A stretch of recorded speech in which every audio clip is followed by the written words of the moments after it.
Estamos estudiando la verdad fundamental y esta es la lección 28 y hablaremos de la iniquidad, lidiando con el problema del pecado. Y nuestro versículo clave para esta lección sobre iniquidad será tomado del libro de Segunda de Timoteo capítulo 2, versículo 19. Y aquí el apóstol Pablo nos dice: pero el fundamento de Dios está firme. Otras versiones dicen que está sólido y se mantiene firme. Teniendo este sello, conoce el Señor a los que son suyos, y apártese de iniquidad todo aquel que invoca el nombre de Cristo. Y ahí está nuestra palabra. Iniquidad, o de una naturaleza de pecado o de maldad. La Biblia se refiere a muchos diferentes misterios, y la palabra misterio en la Escritura se refiere a un secreto sagrado, y estos solamente se revelan a los justos de Dios. Y uno de estos misterios es el misterio de la iniquidad, y esto es lo que estudiaremos en esta lección. Y Segunda Tesalonicenses 2:7 dice: porque ya está en acción el misterio de la iniquidad o de la maldad. Este misterio ya está en acción. Solo que hay quien al presente lo detiene hasta que él, a su vez, sea quitado de en medio. Y aquí está hablando de los tiempos finales, está hablando del anticristo y temas parecidos, pero este misterio de la iniquidad no solamente se refiere al futuro, sino que se refiere a las razones de por qué pecamos. No las cosas que hicimos, sino por qué lo hicimos. Y es de eso de lo que hablamos aquí. La palabra transgresión se refiere a lo malo, lo que hicimos, lo que hemos hecho mal. Pero la palabra iniquidad se refiere a por qué lo hicimos. Muchas veces solo nos enfocamos en lo que hicimos y nunca nos hacemos la pregunta: ¿por qué hice esto? ¿Qué estaba pasando en mí que me llevó a hacerlo? Y precisamente de esto está hablando aquí, de este misterio de la iniquidad, algo que está mal, algo que se ha roto, o una de las palabras hebreas para pecado, algo que está torcido en nuestro interior. Y con esto vamos a tratar en la iniquidad. Y esta es la primera pregunta que intentaremos contestar. ¿Cuál es el significado de esta palabra iniquidad? En el Nuevo Testamento, que por supuesto fue escrito en griego, iniquidad proviene de la palabra griega anomia, y básicamente es una palabra compuesta por dos partes. Primero a, que significa en contra, y luego nomia, que significa ley. Entonces literalmente significa en contra de la ley o sin ley.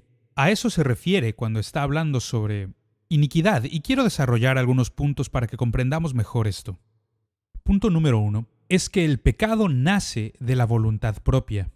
Es ahí donde se origina, a partir de nuestro propio egoísmo. Nosotros queremos algo, nosotros deseamos algo, y estamos dispuestos a hacer lo necesario para obtener lo que queremos. Punto número 2. Hay una ley. Por ende, debe existir una autoridad superior. Puede no existir una ley, que está bien y que está mal.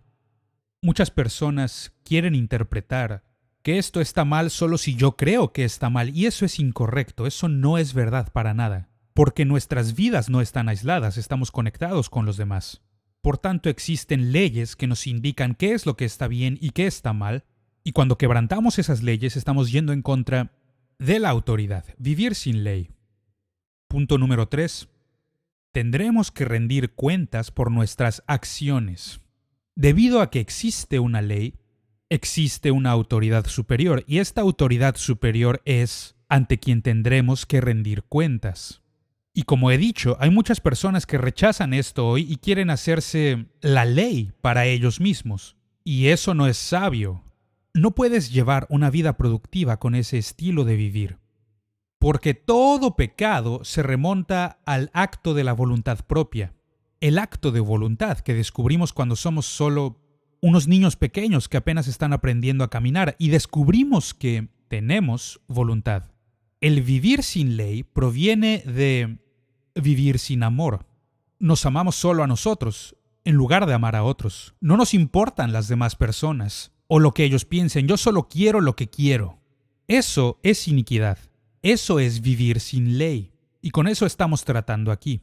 La iniquidad siempre ha sido un problema desde que Lucifer se rebeló en contra de Dios y en consecuencia fue echado del cielo. El pecado no comenzó en la tierra, no. El pecado comenzó en el cielo. Lucifer fue quien lo empezó, pero continúa incrementando, de hecho, a medida que avanzamos y vamos más lejos, y llegamos al final de los tiempos. La iniquidad se vuelve un problema mayor. Jesús hace referencia a esto en Mateo 24, versículo 12. La maldad se multiplicará, la iniquidad se va a multiplicar. Entonces, vemos que mientras más lejos llegamos, la corrupción de nuestra naturaleza humana va incrementando cada vez más. Y la iniquidad se vuelve un problema mayor para nosotros de lo que fue para nuestros ancestros. Respondamos otra pregunta. ¿Por qué es que pecamos? ¿Qué es lo que se ha roto en nosotros o está torcido en nosotros y nos lleva a pecar? Nos remontamos al primer hombre y la primera mujer. Y en el libro de Génesis capítulo 3 vemos la historia del pecado original y a primera vista no parece ser gran cosa, pero es aquí donde el viaje comenzó para alejarnos cada vez más de Dios. Nosotros, la humanidad, siempre hemos intentado hallar excusas y evitamos tomar responsabilidades por lo que hemos hecho, porque siempre es la culpa de alguien más. No es mi culpa, por ejemplo. Lo primero que se nos viene a la mente es que el diablo me obligó a hacerlo. Ah, qué buena excusa, ¿no? El diablo me obligó a hacerlo. Y eso no es verdad. Claro, el diablo nos llega a influenciar, pero él no puede obligarte a hacer nada. Tú puedes decidir. Entonces, si el diablo te obligó a hacerlo, es él quien tiene que rendir cuentas. El diablo rendirá cuentas de sí mismo. Y otra cosa que decimos es, fue culpa suya. Ellos lo hicieron, es lo que Adán hizo inmediatamente con Eva. Fue Eva. No. Deja de culpar a tu señora, deja de culpar a otras personas. No es su culpa. Algunas personas dicen, mira lo que me hiciste hacer. No, tú podías decidir al respecto. O luego decimos, no puedo evitarlo, es que así soy yo. Y lo que esta frase implica es que fue culpa de Dios. Fue Dios quien me creó y Él me creó de esta manera, entonces es culpa de Dios, no es mi culpa que me comporte así. Eso no es verdad, eso no es verdad. El pecado siempre se origina en nuestro propio ser, porque somos nosotros quienes toman la decisión. Nosotros decidimos pecar. Nosotros pecamos porque hemos escogido hacerlo así. Santiago capítulo 1 versículos 13 y 14 habla sobre esto y dice que cuando somos seducidos, o una mejor palabra para hoy sería que deseamos algo que sabemos que está mal. Cuando el deseo ha concebido, da a luz al pecado. Y cuando éste ha sido consumado, da a luz la muerte. Entonces comienza con una decisión que nosotros tomamos. Y por eso pecamos, por algo que hay en nuestro interior. El pecado es un acto de voluntad. Y nosotros tendremos que dar cuentas de lo que decidimos hacer. Tomamos una decisión y tendremos que dar cuentas sobre esto. Romanos capítulo 14, verso 12, habla sobre nuestra responsabilidad en esto. Ahora vamos a formular otra pregunta y quiero pasar un buen tiempo en este punto porque creo que nos va a ayudar a comprenderlo mucho mejor. ¿Cuáles son los 5 diferentes niveles de pecado? Y en mis estudios bíblicos me he encontrado con esto. Proviene del Salmo 19. Y el Salmo 19, este salmo concluye versículos 12 al 14, y comienza haciendo una pregunta. ¿Quién podrá entender sus propios errores? Escuchemos sus palabras aquí. Líbrame de los que me son ocultos. Preserva también a tu siervo de las soberbias. Continúa diciendo que no se enseñoreen de mí, entonces seré íntegro y estaré limpio de gran rebelión. Y estos versículos son maravillosos para describir las diferentes etapas o pasos o diferentes niveles de pecado. Y él comienza, la primera pregunta es, ¿quién podrá entender sus propios errores? Y este es el primer punto, punto A. errores. Notemos que no le está llamando pecados. No, de lo que está hablando es imperfecciones en nuestra propia naturaleza, en nuestra propia vida. Es decir, hay cosas en ti que no están bien. Y ni siquiera sabes que están ahí. No tienes idea de que estaban ahí, de que existen. No estabas consciente de estas cosas todavía. De eso está hablando. Males subconscientes. Cosas que ni siquiera sabíamos que estaban ahí. Es lo que está diciendo. ¿Quién puede comprenderlo? Ninguno puede porque no somos perfectos. Y no sabemos qué imperfecciones se encuentran dentro de nosotros. Y esta es la primera etapa. Estas imperfecciones que se encuentran en nuestra naturaleza humana. Y tenemos que enfrentarlas. Y eso es lo que hacemos a medida que se revelan, y este es el punto 2. El segundo punto, punto B, líbrame de los que me son ocultos. Notemos lo que está diciendo. En este punto, lo que antes describió como un error, de repente se ha convertido en un pecado o una falta. Algo que sabemos que está mal. No sabíamos que estaba mal cuando estaba en la etapa subconsciente, no sabíamos. Pero ahora Dios nos lo ha revelado. Y estos se llaman las faltas secretas. Y por falta secreta nos referimos que nadie más la conoce. Dios está tratando contigo personalmente al respecto. Y necesitas corregirlo. Necesitas cambiarlo. Esto no está bien en tu vida. Y necesitas hacer algo al respecto. Entonces Dios comienza a tratar con nosotros sobre estos males subconscientes y los trae a nuestra atención. Y es aquí donde debe comenzar la limpieza. Este es el punto en el que debemos pedir perdón y pedir la ayuda de Dios. Dios, ayúdame con esto, no quiero ser así, yo no quiero comportarme de esta forma. Entonces ayúdame a no ser así. Y si lo hacemos, seremos limpios de esto. Este es el plan y esta es la voluntad de Dios. Pero lamentablemente, tristemente, muchas veces no ponemos atención. Porque es algo que nos gusta, es algo que queremos, somos egoístas al respecto. Entonces, esto nos lleva al siguiente nivel. El siguiente nivel, punto C, es lo que llama preserva también a tu siervo de las soberbias o de pecar a sabiendas. Ahora, otra vez, algo ha cambiado. Esta palabra soberbia significa hervir, hervir. Ya sabes lo que ocurre cuando pones una olla en la estufa y comienzas a calentar el agua que está en la olla hasta que comience a hervir. ¿Qué es lo que ocurre? Lo que sea que esté en el fondo de la olla, de repente comenzará a surgir.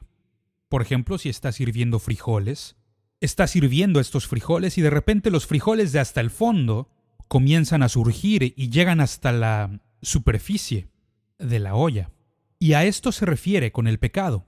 En este punto, lo que antes había sido un mal subconsciente y llegó a ser una falta secreta, se revela a los que están a nuestro alrededor. Y ahora no solo tú estás consciente de tu problema, digamos, con el enojo. Dios sabe que tienes problemas de enojo y ahora las personas que te rodean están conscientes de que tienes un problema con el enojo. Está empezando a salpicar sobre sus vidas. Está comenzando a hervir o a afectarles también a ellos.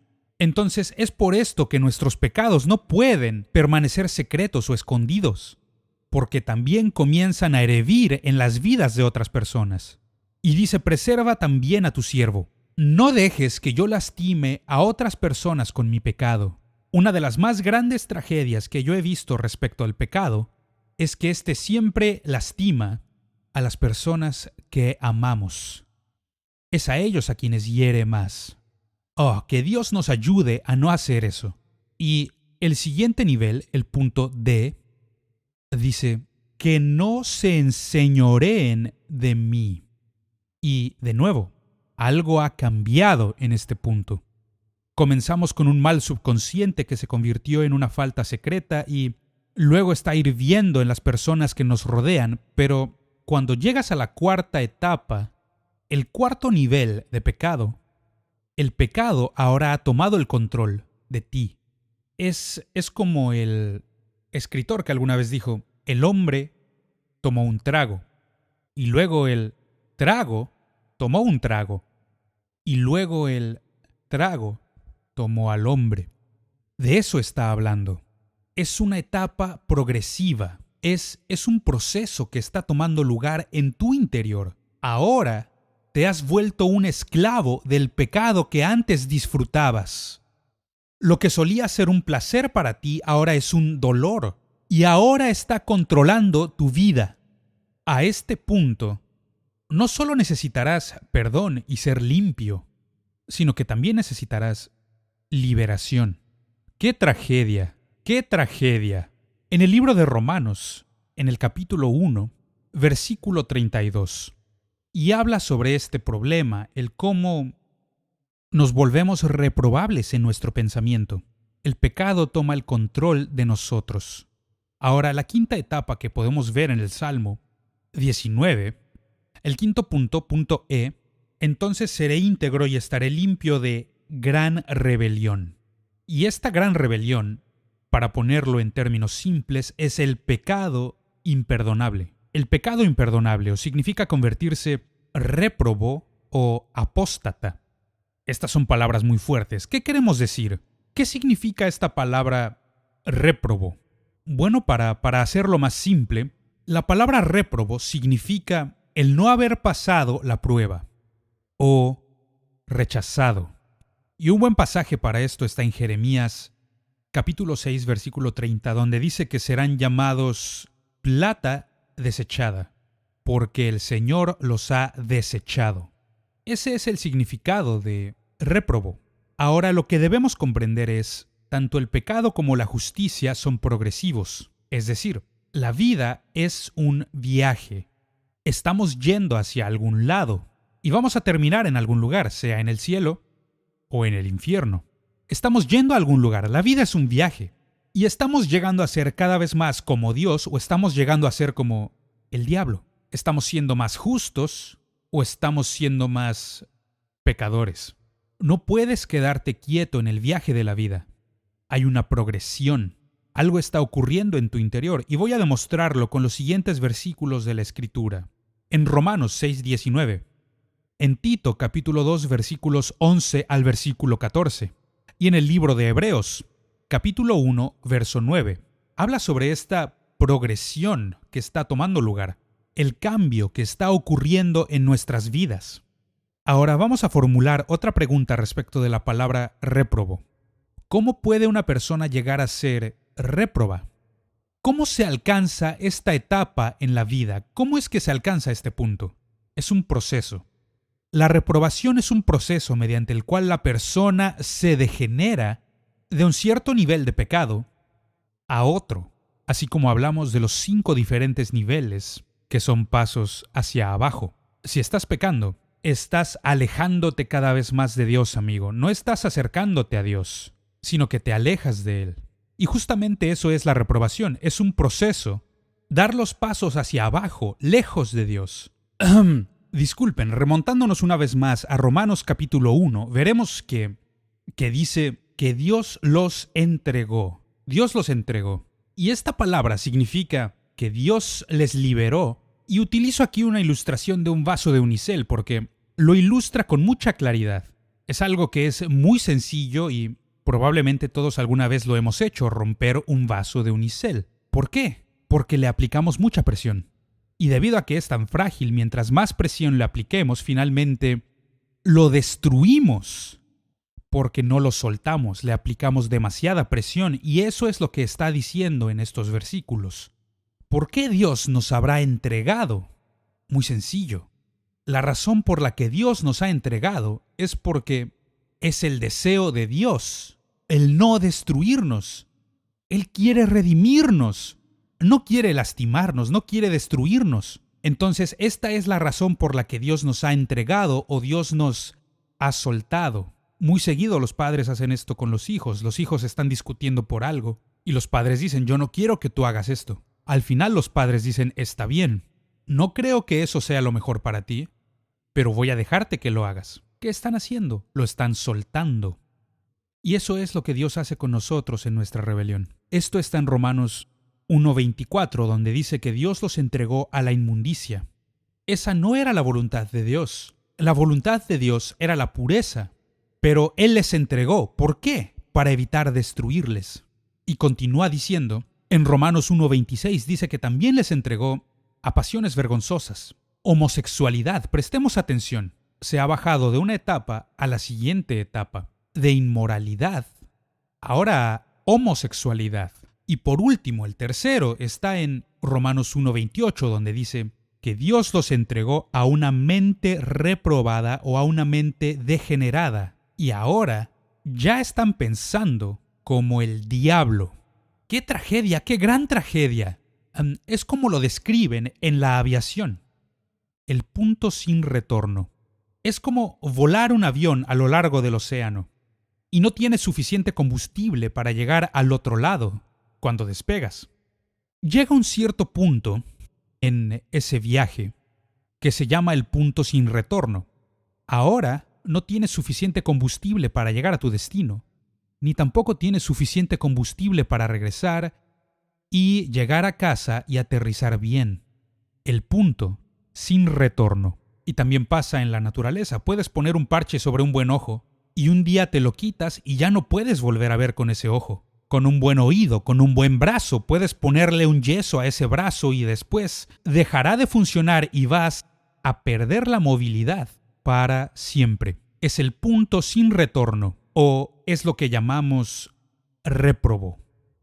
El ser un depravado, comenzar a pensar como el diablo. Eso es lo que le ocurrió al diablo. El diablo nunca va a poder ser salvo, porque el diablo ha cometido el pecado imperdonable. Un arcángel de Dios se ha convertido en el diablo, Satanás, y nunca podrá ser redimido. Ahora, concluyamos esta lección hablando sobre cómo podemos escapar de esta maldición de iniquidad. Escapando de la maldición de la iniquidad. Dado que la iniquidad es vivir sin ley, la única forma de escapar de ella es revertir el proceso, y la manera de hacerlo es aprender a someternos a la autoridad de Dios. Y es muy fácil decir que estamos sometidos a Dios y aún así estar en rebelión en contra de las personas a quienes se les ha dado autoridad de parte de Dios. Por ejemplo, se encuentra la autoridad en el hogar, la autoridad en el gobierno, la autoridad en la iglesia. Si vamos a ser libres del espíritu de iniquidad, entonces debemos reconocer que toda autoridad proviene de Dios, toda autoridad genuina, y esto se encuentra en Romanos 13:1. Reconocemos que el liderazgo es la elección soberana de Dios. Yo no escogí por mi cuenta ser un maestro o ministro del Evangelio. Dios me escogió, Dios me llamó. Y Efesios 4:11 demuestra que Dios escoge. Y si vamos a escapar de este espíritu de iniquidad, debemos reconocer que someterse al liderazgo es someterse a Cristo. Mateo 10:40. Si vamos a escapar de él, tenemos que reconocer que la revelación de parte de Dios viene por reconocer a los siervos de Dios. ¿Quiénes son esas autoridades que Dios ha puesto en tu vida? Necesitas reconocerlas y someterte a ellas. Y el quinto punto es reconocer que las buenas obras no son excusa para la rebelión. No porque estemos haciendo algo que pensamos que es bueno, tenemos una excusa para una mala actitud de rebelión. Y por último, sexto punto, darnos cuenta de que toda iniquidad últimamente será removida del reino de Dios. Él quitará toda iniquidad, y ésta no podrá permanecer ahí. Y lo encontramos claramente en Mateo capítulo 13, versículo 41. Él removerá a todos aquellos que obran iniquidad, y también toda anarquía en nuestra vida. Entonces, si es que nos encontramos en esta red, en esta trampa de rebelión, y nos encontramos rebelándonos en contra de la autoridad, debemos reconocer el peligro de esto y tener cuidado, porque si no tenemos cuidado, nos quedamos en la trampa y tomamos estos pasos lejos de Dios. Es una de las lecciones más serias que he tenido que aprender en mi vida, y yo no lo comprendía bien. Yo fui criado en un hogar en el que mi padre era un buen hombre en muchas maneras, pero él estaba huyendo de un llamado de Dios sobre su vida. Y a causa de esto se volvió muy crítico en contra de la iglesia y de las autoridades espirituales que estaban en la iglesia. Y no me di cuenta de cuántas de esas cosas yo heredé. Iniquidad. Y aun si yo estaba predicando y haciendo muchas cosas, yo tenía una mala actitud hacia la autoridad. Y solo hasta que descubrí el significado de la palabra iniquidad, me di cuenta de que yo tenía un corazón rebelde. Y creo que esta es una pregunta que todos debemos contestar. Necesitamos preguntarnos, ¿qué tan rebelde soy yo? ¿Me estoy rebelando contra la autoridad? ¿Estoy resistiéndome a la autoridad? Y si es así, necesitamos pausar y hacer una reflexión muy seria y pedirle a Dios que nos ayude. Y la única manera de salir de este problema es paso a paso, así como nos metimos en problemas paso a paso. Puedes dar los pasos y salir de él. Lo que he visto en muchas iglesias que llamamos independientes es que muchas veces hay un espíritu de iniquidad porque la gente no se somete a nadie. Y yo te pregunto, ¿quiénes son las autoridades espirituales en tu vida? Sal de esto. Debemos reconocer a los líderes espirituales que Dios ha puesto en nuestras vidas y comenzar a someternos a ellos. Y honestamente es ahí donde descubres si realmente estás en su misión. Cuando la autoridad en tu vida te pide que hagas algo que tú no quieres hacer. No estamos hablando sobre pecado, estamos hablando de si es preferencia personal, quiero hacer esto o no quiero hacer esto. No, muestra la actitud del corazón.